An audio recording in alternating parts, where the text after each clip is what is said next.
What is up, guys? My name is Joe, otherwise known as Niku Niku Games, and I am here with an anime vlog. And what an anime vlog is I'm going to talk about some of the animes I've watched and maybe talk about some of the things that I've bought during the week that might have been anime related.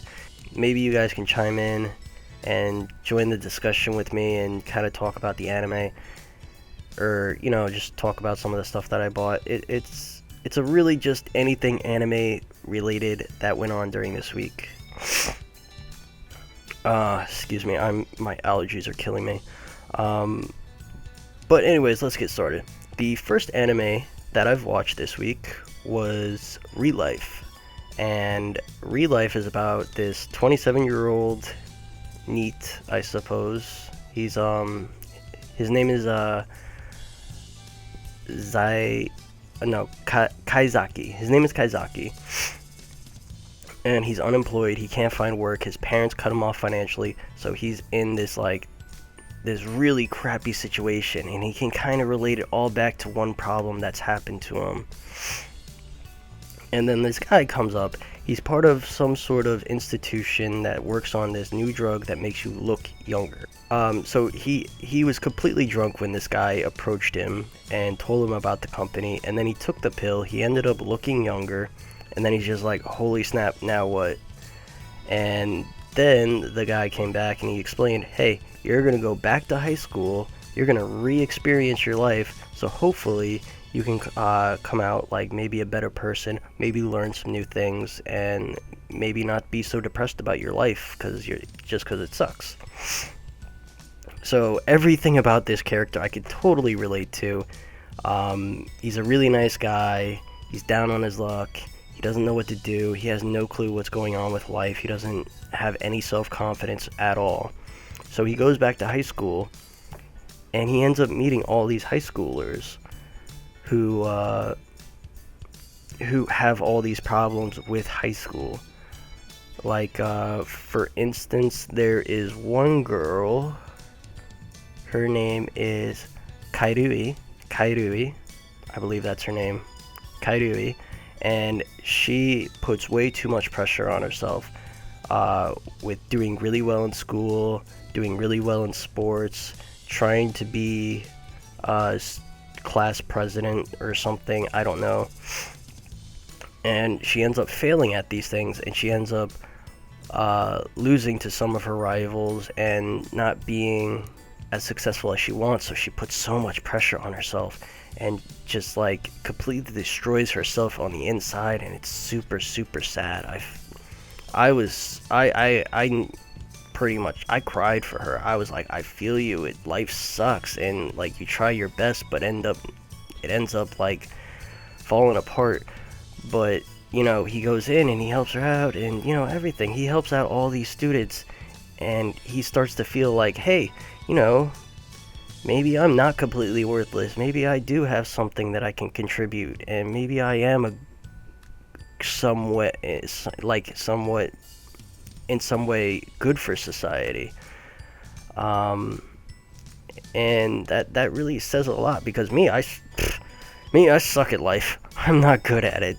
I sucked at school. I suck at working. Everything I touch seems to fail on me.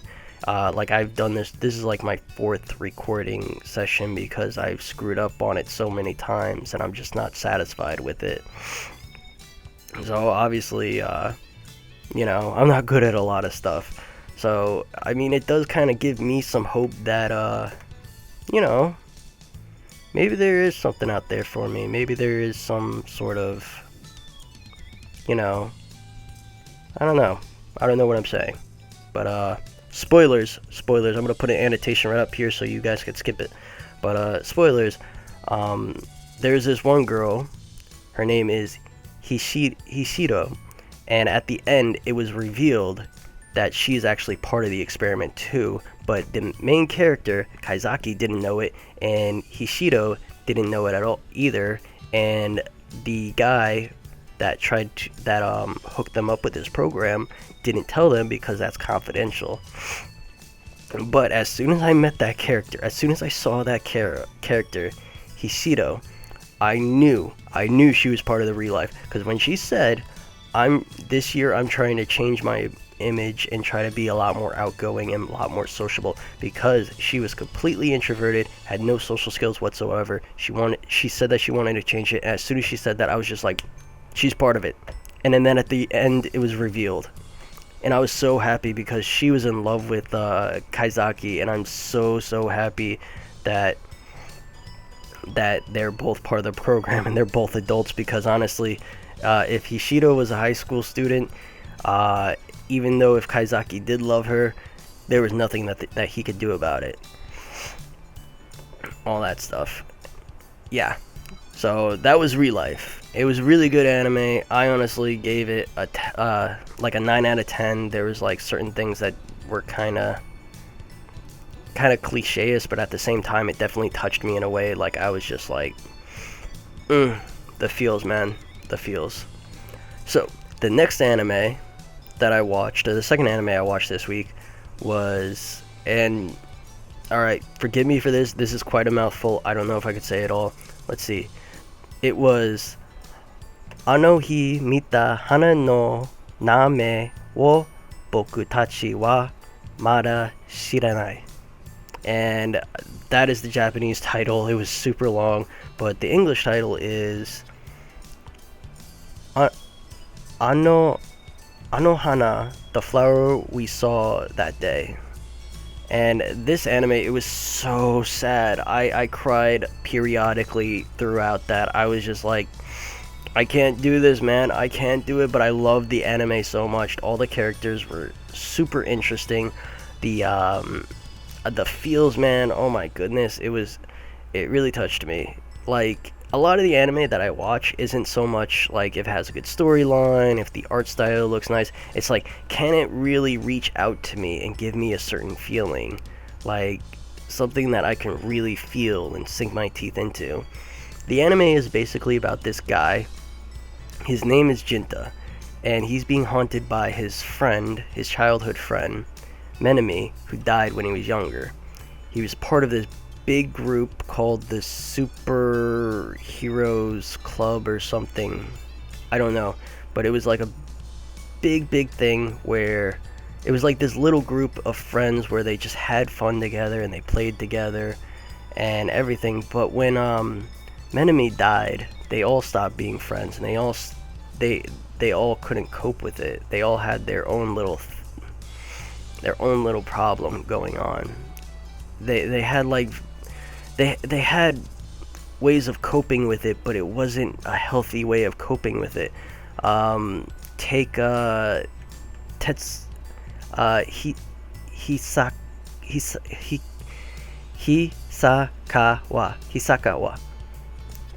That's his name, but I'm gonna call him Popo because his nickname was Popo. So Popo, the way he coped with her death was that he quit school, he started traveling around.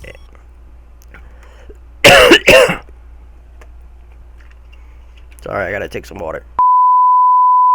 His name was Popo, and the way he was coping with her death was he quit school, he ended up traveling the world and seeing all these different places and just completely forgetting about it, completely forgetting about Japan, and just trying to live a different life. And that was his way of coping with it. And all of his friends had different ways of coping with it and everything. But his friend, so Jinta was being haunted by I'm gonna call her Maiko, because her last name is easier, I suppose.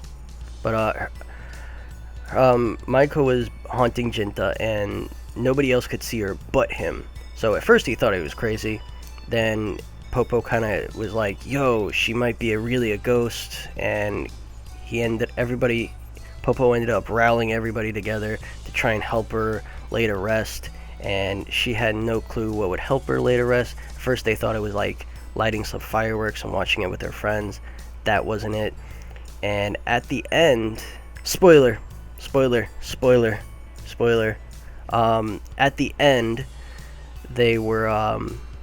they figured out what her actual wish was, and her actual wish was that everybody be honest with each other about their feelings.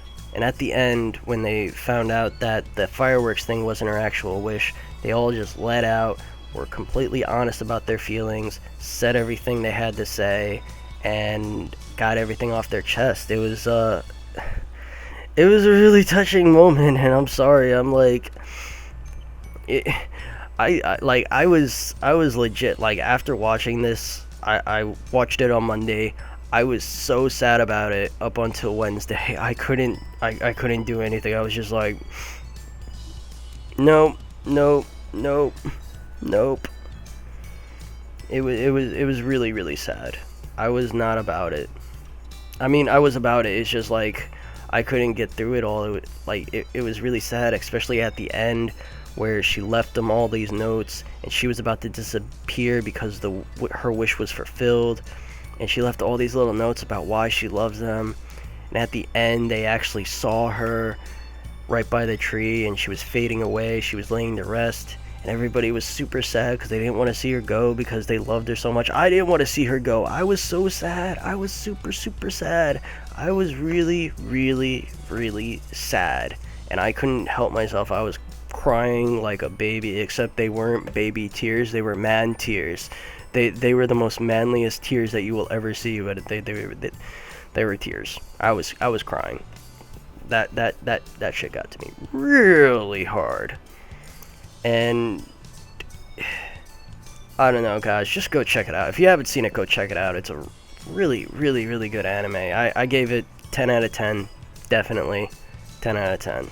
I enjoyed it. Also, the soundtrack, perfect. Freaking loved it. I loved the soundtrack. It was a really, really good OST. Okay, so the next anime that I watched, or the third, was a very funny anime, and I had to watch a funny anime because the first two ones kind of made me sad and cry, so I had to watch something funny. And it was pretty funny, but you know, at the same time it was kind of weird. It's this one's a mouthful, so you gotta forgive me on this. It's a mouthful. OreImo ga konnani kawaii waka ga nai. And I probably didn't say that right. I'm sorry. The English title was OreImo. OreImo. That doesn't sound right. Oh well, the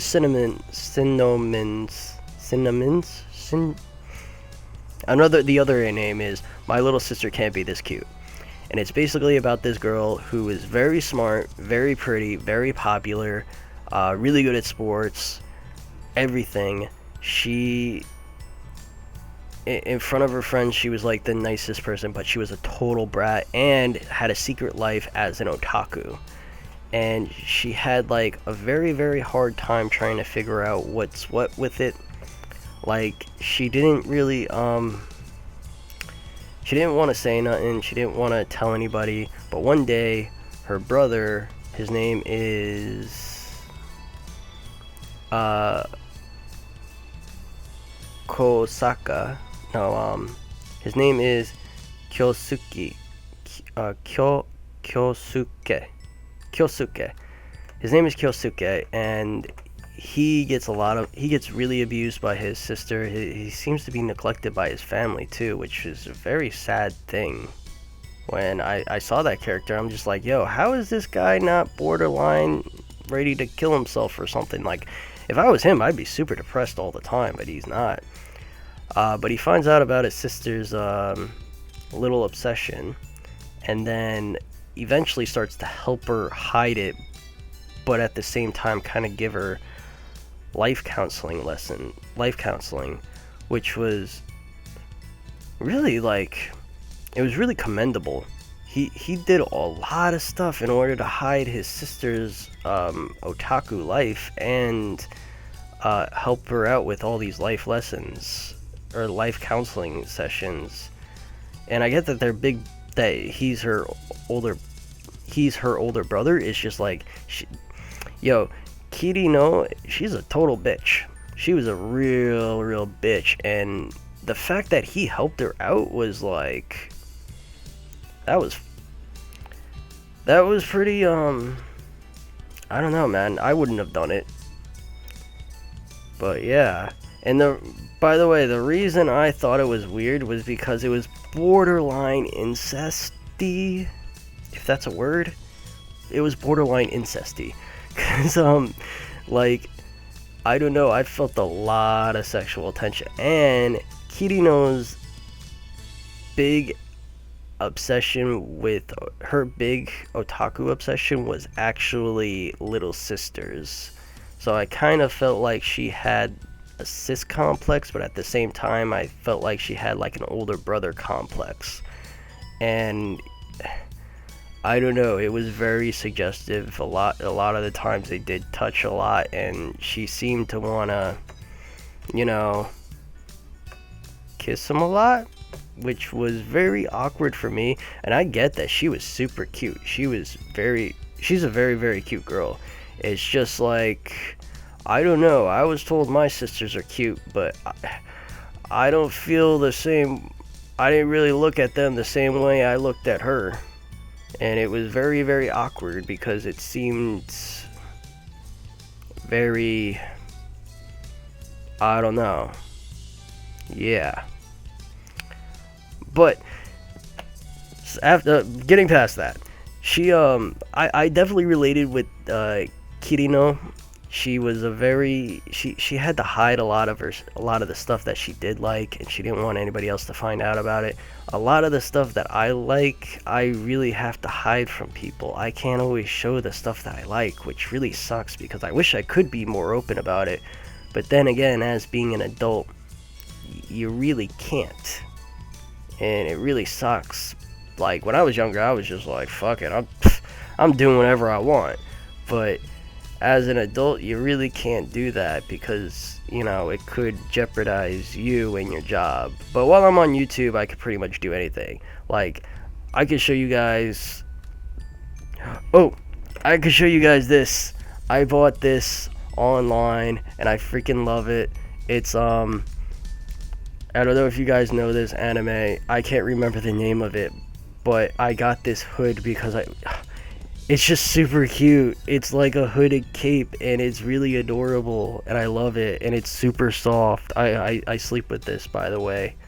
I wear it, and it's like a good blanket because it keeps me warm.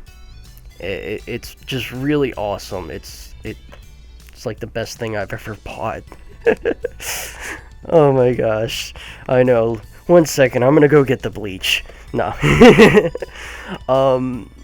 But yeah, you gotta hide some of that stuff because not everybody's gonna accept it. Everybody's gonna think you're weird and all that other stuff. I could definitely relate to her on that.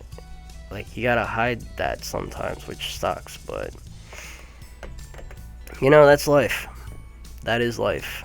Okay, so the very last anime, and I just finished it, was Trinity 7. Yeah. What to say about this anime? Trinity 7. I don't know, man. It's about this guy. His name is Arata, which is actually the same name as the main character in ReLIFE. His name is Arata as well. But Arata, I don't even... It's really hard to say what exactly this anime was about because, one, I couldn't follow it. I really couldn't follow it. I know that his childhood friend got sucked up or something. She got dissolved or whatever, and then he's trying to save her or whatever by becoming a magician. But to be honest, there was so much fan service in it. I was watching it in subs, by the way. I was watching it in subs. I couldn't pay attention to all of it because it was just like fan service, fan service, fan service, fan service. Like, all I saw was boobies, butts, and panties, and lewdness. And on top of that, I was pretty lightheaded because all the blood was rushing from my body and going straight to my penis. So obviously it was really, really hard for me to kind of pay attention to it all and figure out what's going on. And on top of that, it was a lot of plot twists. Just a lot of plot twists.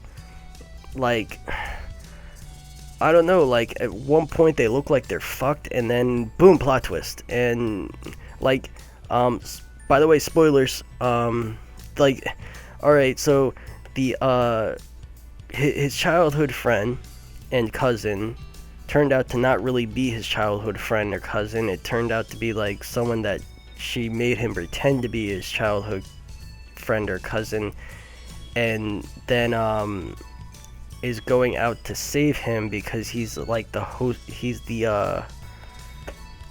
like a demon apprentice or a demon lord candidate or something. And he was like, and like she's trying to stop him because he's going to destroy the world, and she saw the future, and every timeline that she saw, he ends up destroying the world with Trinity 7. And I don't know, so like at first I thought he was the good guy with like some strange power that he's trying to control, but then it turns out that the bad girl that was his childhood cousin, his childhood friend or cousin or something, is actually the good person trying to stop him, but was actually run by an evil corporation that I don't know. I don't really know. To be honest, I couldn't keep up with it. But about the characters, I really liked Arata. He's this like perverted guy, and he was not hiding it whatsoever. But it was hilarious because he would like make fun of all like the girl characters. Yeah, he'd be checking them out, but he'd also be making comments just to like mess with them, which is something I honestly really like. I like doing that. Like I like messing with people. Like there was my one friend, he's very, very homophobic, so me being completely comfortable with my sexuality, I would kind of flirt with him and be, I'm not gay by the way, but it's pretty fun to pretend with homophobic people because it's just hilarious, guys. It's really funny. So I would like mess with him, and I loved his sense of humor. And in the end, he really wasn't a bad guy. He was just like a guy that was, yeah, he's perverted, but he's also a really nice guy. He would look out for some of the girls. He would help them out. He'd be very appreciative of everything that they did for them. But he'd still be like, yo, I don't know. He's still a pervert, pretty much. Which is something I thought was hilarious. He was not shy about it at all, and just very open. I don't know, it was just funny, and I was like, I loved him, but at the same time I wanted to kill him because I was just so jealous of everything that was happening to him. He had like all these girls that were freaking in love with him, and like everything was very sexualized, and like I said, I was so lightheaded from all the blood rushing to my penis. It was very difficult to watch. I just like, there was times I was just like, this is getting a little too lewd even for me, and I'm just like, I had to take like fat breaks and everything because it was like very, very difficult for me to watch the entire thing. But yeah, so that was Trinity 7. What it was about, hell if I know, but it was, you know, that plot had a lot of plot to it. Definitely. So, now that I'm done discussing the animes that I saw, and I saw a lot this week because I had no school, and I had a lot of time to watch anime, and everybody else was busy, so I didn't get to hang out. But, I did get something while I was out and about, and it was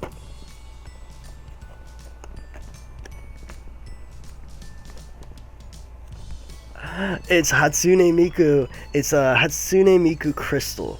And oh my gosh, I love her so much. She is, oh my god, this one is so cool. Look at her. Look at her. Oh my god. I don't know how many of you guys know, but I love J-pop. Obviously, if you see my video about going to see Kyari Pamyu Pamyu. Oh my gosh. And I love Hatsune Miku. And I know I'm such a cliche asshole, but oh my god, Hatsune Miku, I love her. I love her a lot. I actually have another Hatsune Miku figurine right here, and I've had her for about a year. Box is a little bent out of shape, but it's okay. Also, another pop figurine I have is Harley Quinn from Suicide Squad, which I won from my friend Cara Sarro. So I'll leave her link in the description. She's actually almost at 300 subs. I'm very proud of her. I knew she could do it. But yeah. Oh my gosh, I love her so much, and it's Hot Topic exclusive. Hot Topic exclusive. Oh my goodness. I love her. She's great. Oh my gosh. So happy. I want to get like the other ones. I want to get Len. Len is actually one of my favorite Vocaloids. Also Rin. So yeah.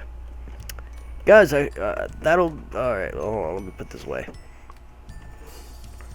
So guys, that'll about do it for me. If you guys enjoyed this video, be sure to give it a thumbs up. And if you want to see more videos like this, be sure to subscribe. I'll be doing this like at least once a week, just to talk about the animes that I've watched. And I've had a lot of time on my hands this week, just because I didn't have any school. So the other videos might not be as long, because I literally just spent all week watching anime and like, you know, working on videos and stuff. So the other videos won't be as long, I promise. Promise. So yeah, my name is Joe. Peace.